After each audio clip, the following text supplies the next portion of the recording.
Wall Street has shaken the American people's faith in our economy. The situation with Lehman Brothers and other financial institutions is the latest in a wave of crises that have generated enormous uncertainty about the future of our financial markets. This is serious. This is a major threat to our economy and its ability to create good-paying jobs and help working Americans pay their bills. The total collapse of our banking system is here, and a complete private debt crash is underway, with the most recent bankruptcy being First Brands, which is creating an initial surface level loss of $10 billion, with $2.3 billion just up and disappearing. But they also have 98 creditors who are also going to take a hit and who have also leveraged up that debt. Now, time and time again, we run into the same trends leading to complete financial collapse, which is greed, corruption, fraud being coupled with consumer apathy, and a government who all but refuses to hold these frauds accountable. Now, in my opinion, the bigger crisis and collapse is the collapse of the human heart. Our society and our government has replaced life, liberty, and the pursuit of happiness with debt, leverage, profit, and lies. So today, you're going to learn how the system is already collapsing and why it's going to rapidly accelerate. And having said that, happy Sunday. Welcome back to Real Estate Mindset. You guys already know without a shadow of doubt that this video is going to be absolutely bonkers. Mitch, before we dig into this tyranny, sir, happy Sunday. How are you? It's been the last few days proven that what we have been speaking about for the last several months is coming to fruition. And it's because we understand the math. I've built my career on understanding what's going on here and the amortization schedules. But the math is overridden by the debt and debauchery of willful intent to defraud. And that has been proven in the central appraisal districts and the school districts. And now, as it happened in 2007, is now proving itself again in the banks. And history is absolutely repeating itself. We're about to explain how all this ties. And to Travis's point, it ends up being that people refuse to do their job and they have suspended their own disbelief. Honestly, Mitch, it's heartbreaking, but let's get started with First Brand. This is a really good article from The Guardian that came out a few days ago titled First Brands, Why a Maker of Spark Plugs and Wiper Blades Has Wall Street Worried.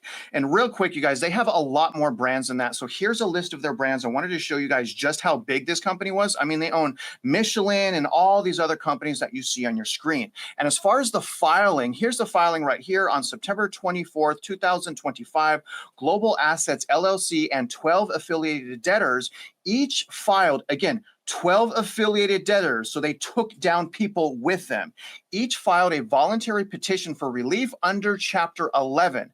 Commencing on September 28, 2025, First Brands Group LLC, and here it is, 98 affiliated debtors each filed a voluntary petition for relief under Chapter 11. Financial problems at the maker of spark plugs, wiper blades, brake shoes, tow hitches, and motor oil has caused intense anxiety on Wall Street in recent weeks because they're starting to figure out that all of these people are liars.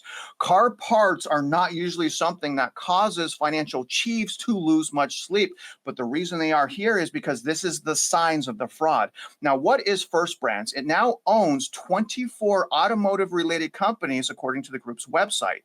If your car is at least 10 years old, odds are good that parts from these companies are already on your car. Why did it collapse? Now, this is really important to understand. Here's the failure. The company filed for bankruptcy protection in the Southern District of Texas on September 27th due to a creditor concern, not a government agency, not a rating agency, but a creditor concern. Understand, I'm saying that because the rating agencies failed and enforcement has failed. A creditor concern over the company's use of opaque off-balance sheet financing. The speed of First Brands' implosion has spooked investors, and the more that's known, the more they are spooked because they start again to realize it takes just one or two human beings with a bad heart to wreak havoc on potentially millions of people. Think about it.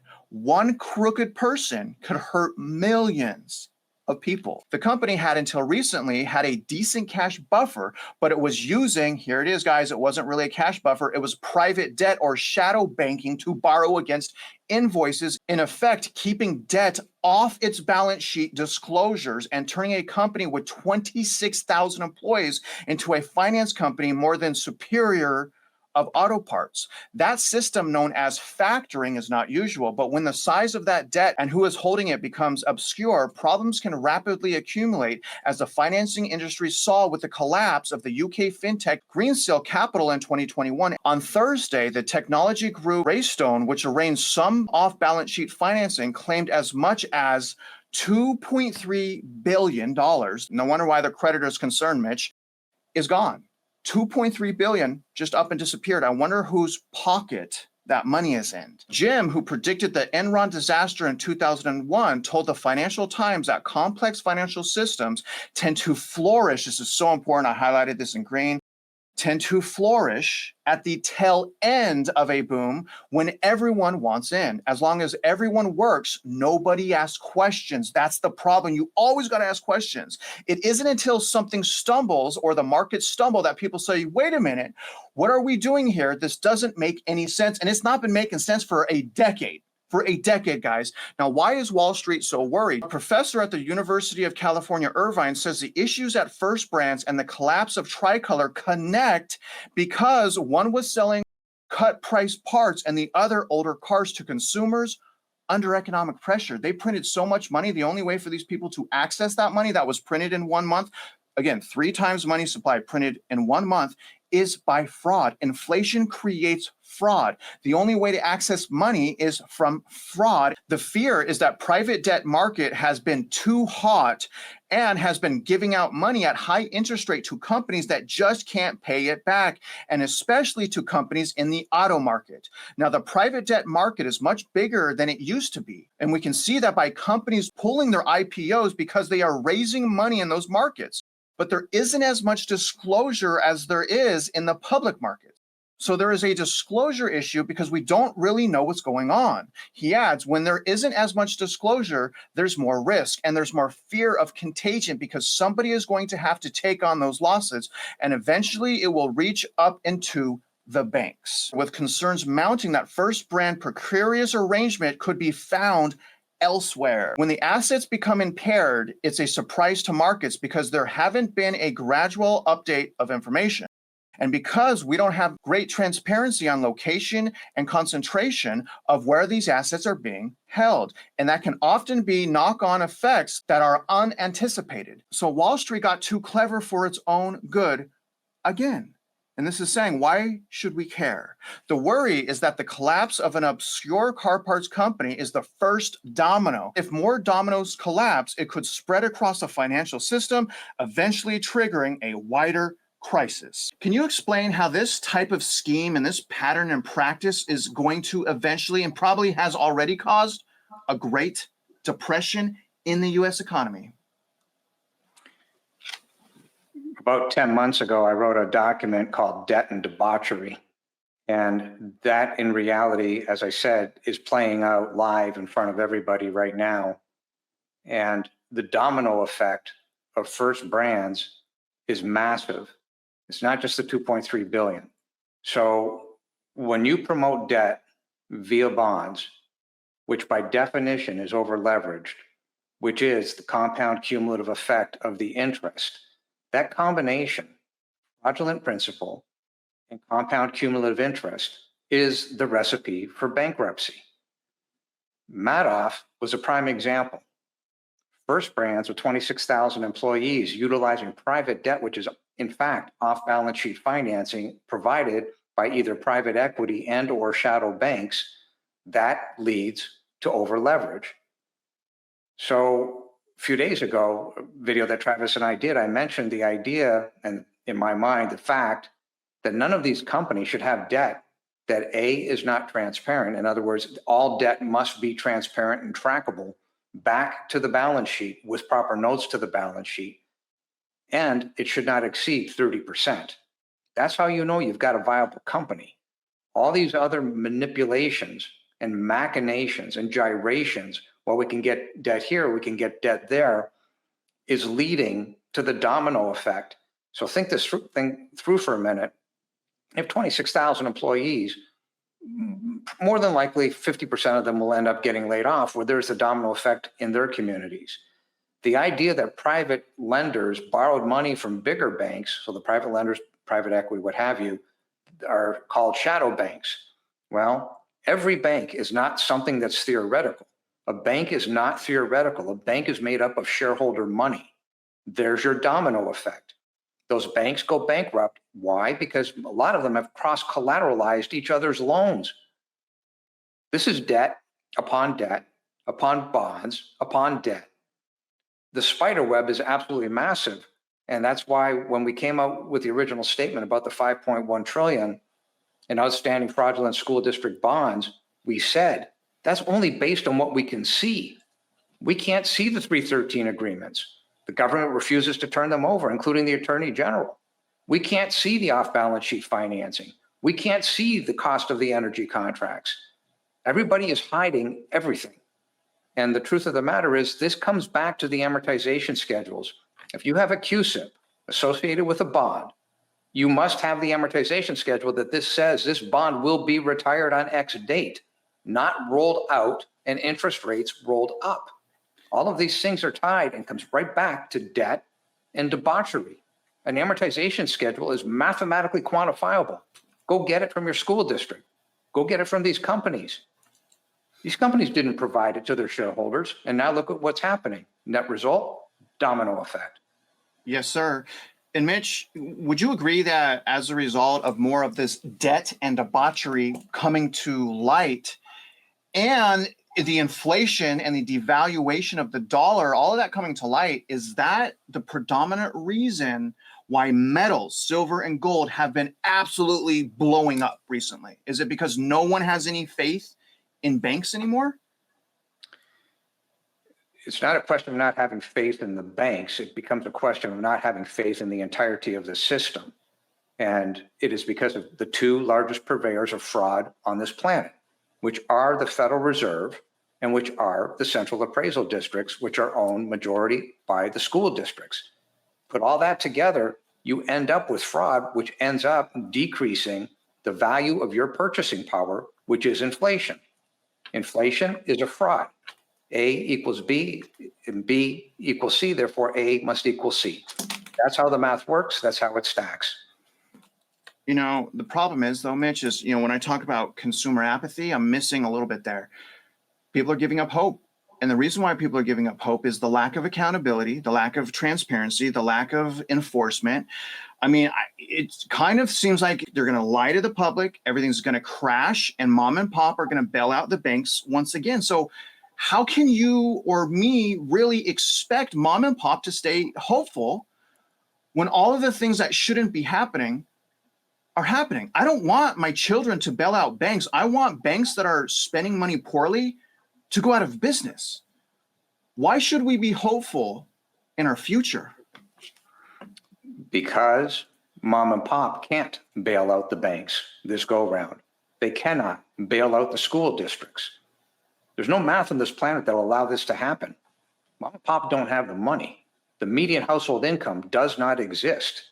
Therefore, the future would have to be the complete elimination of the fraud, which means the elimination of the real estate tax in favor of something that's quantifiable, which is the sales tax. It means going back.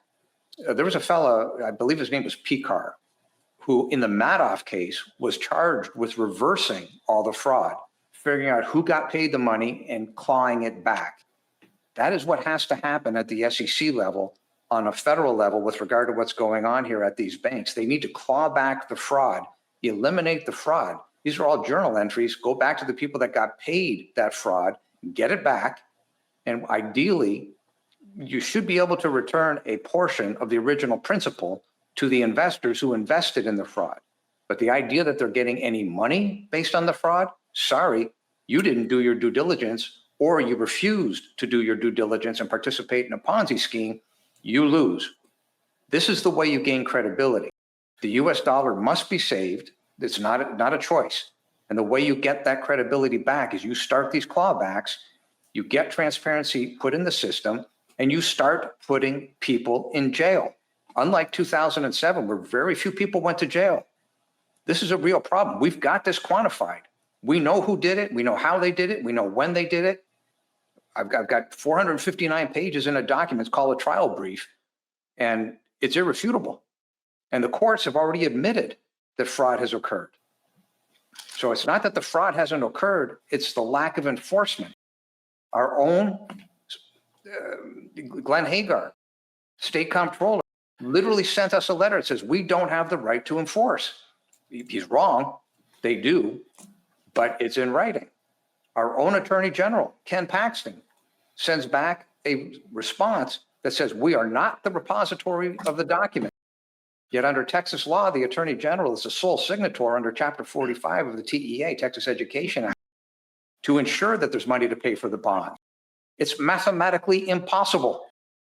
And honestly, because it's mathematically impossible, and thank God for math, because then we don't have to listen to these jokers, I will never have trust and confidence in our government again. Once you realize that someone's been lying to you the entire time you've been born, I'm never going to trust them. And speaking of trust, I want to go into the human heart now. And let's listen to George Bush talk about the global financial crisis. And again, listen to his heart. Do you guys think that he's accepting accountability for his lack of effectiveness? Because again, look at where we're at.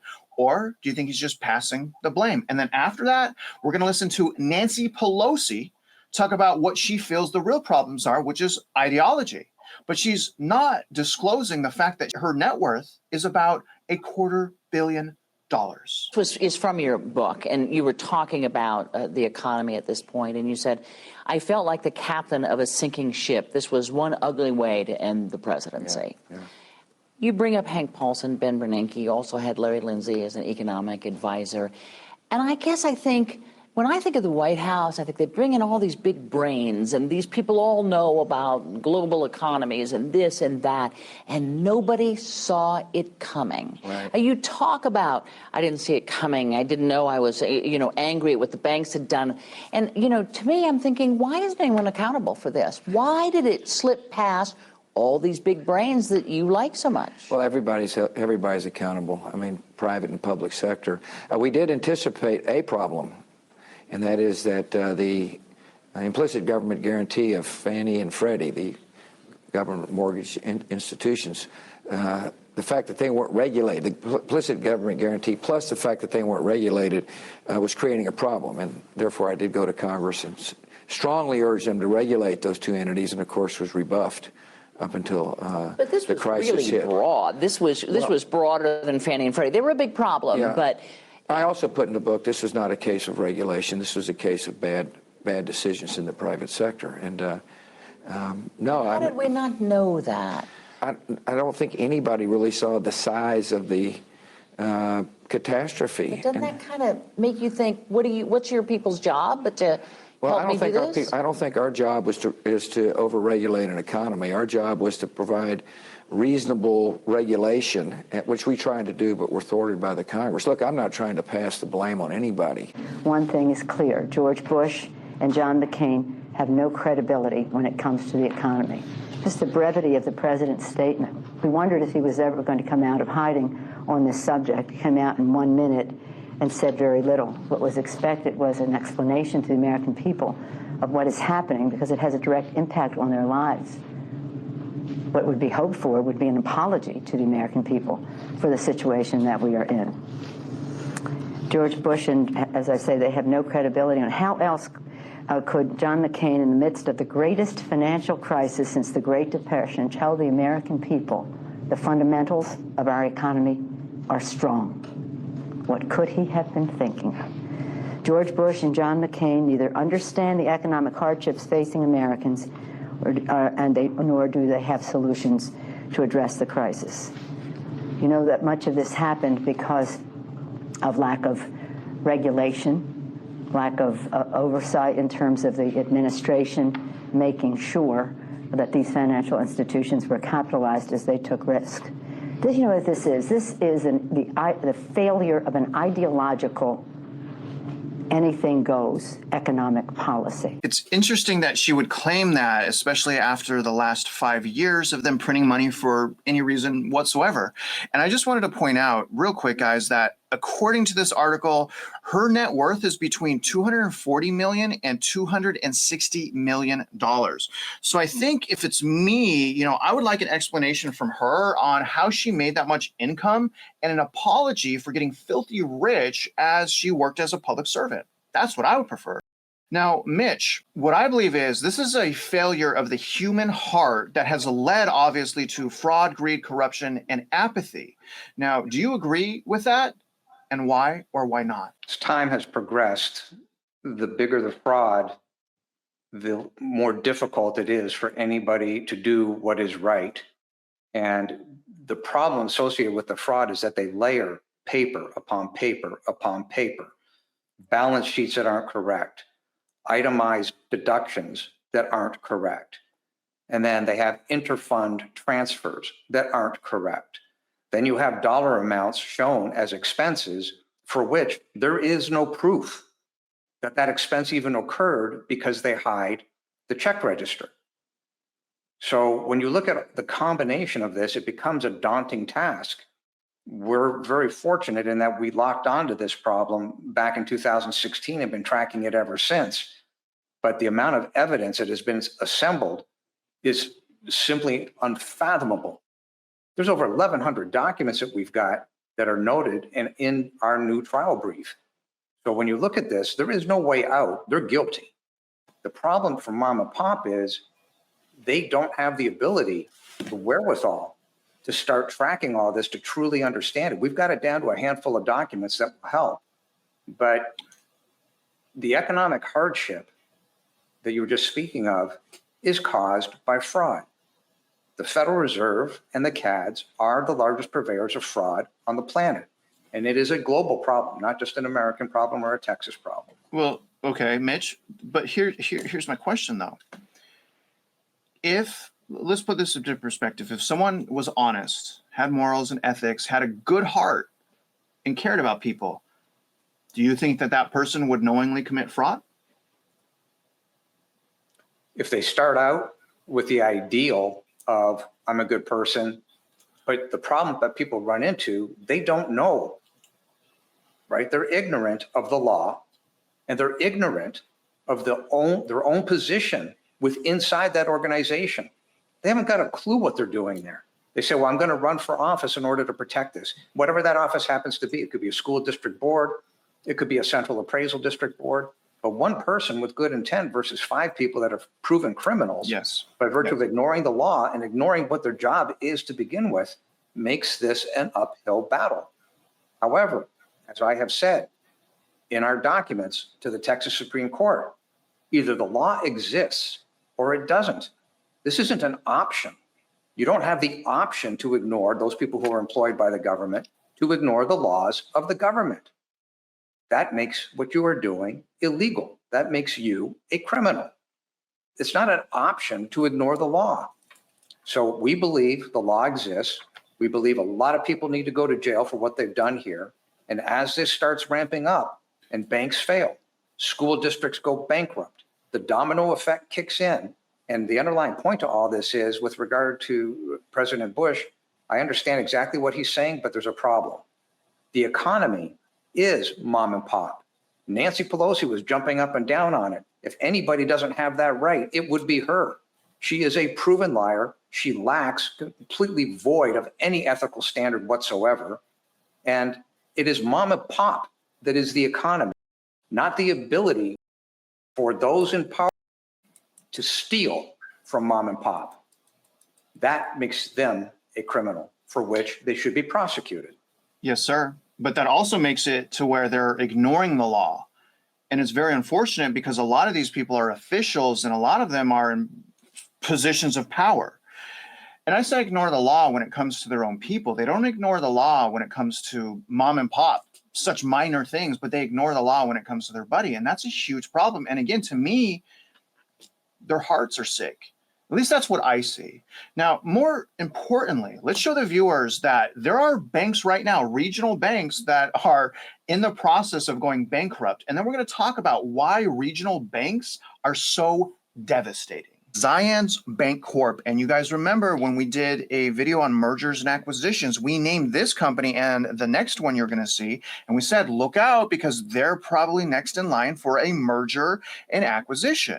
And look at how much their stock, again, this is Zions Bank Corp. Their stock has gone down 15.38% in 1 month. They're gutted right now. And that's not the only bank. Talked about Western Alliance Bancorp, who also is down in just 1 month. You guys see right here, look at this. 20.33%. Look at the list of bankruptcies, and this is just in 2025. So September, Lux Urban Hotels bankrupt, Chapter 11 in New York. Are you serious? Hallmark bankruptcy, retail, September 2025. Did you guys know that Hallmark went bankrupt? Century Sports bankrupt in September. Look at this, all of this. Claire's, Car Toys, Bravo, Brio, American Mattress, Memphis Made Brewing Company, all kinds, retail, real estate, technology, healthcare. Look at Monster Worldwide, Genesis Healthcare, Wolf Speed, which is manufacturing, Design Group of America Technology. Raise your hand if you think that these companies have bond debt, and raise your hand if you think that their bond debt was used as a security for another financial institution to create even more debt. What you guys see on your screen here is going to turn into a domino effect, just like First Brands. They're going to take out 98 creditors, same as what's on your screen. And look, and this just keeps going. This is insane. Royal Paper, Burger King. What? Burger King filed for bankruptcy in April of 2025. Did you guys know that? What's Burger King doing? Just flip the burgers and serve them. Plenty Unlimited, 23andMe, my gosh, you guys, Forever 21, Watchtower Firearms, DeForest Pin Seekers. It's all coming down. This brings us to this next report that Mitch made, and he made this today. This is about regional banks. I'm going to go through this quickly.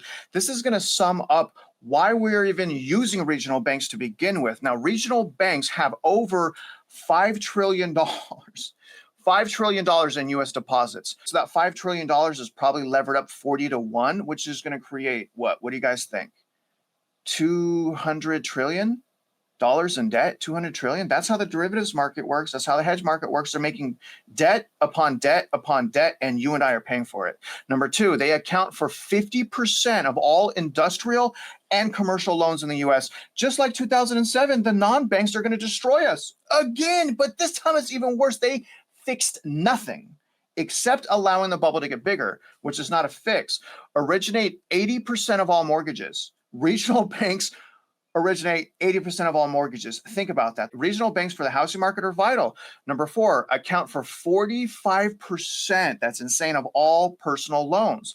The regional banks are systematically important and provide the majority of loans directly and indirectly affecting home loan mortgages, property tax, credit cards, which have an interest rate of 24 to 30%, by the way, student loans, auto loans, healthcare, private loans, and buy now, pay later, for which the median household income does not exist to pay off all these loans and expenses. Now, median household income, real, which is adjusted for inflation, finally updated on Fred. Look, it's right here. You see it here, updated September 9th, 2025. So we have 2024's numbers. We're now making about $400 more than we were back right here that I'm circling in 2019. So think of all of the cost of living. Think of all the cost of everything that has gone up to just afford to live, but yet our income goes up in 5 years, $400.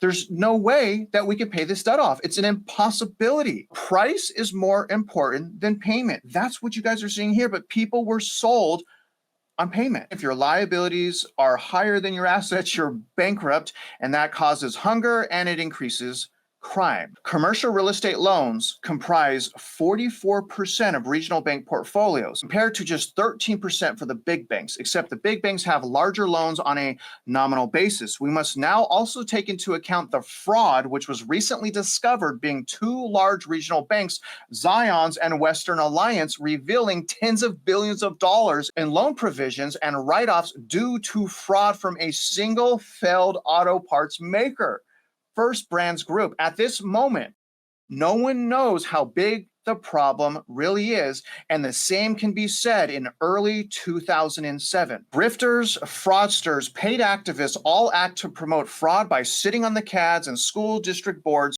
violating the First Amendment rights of the citizens. And that's a reflection of the market.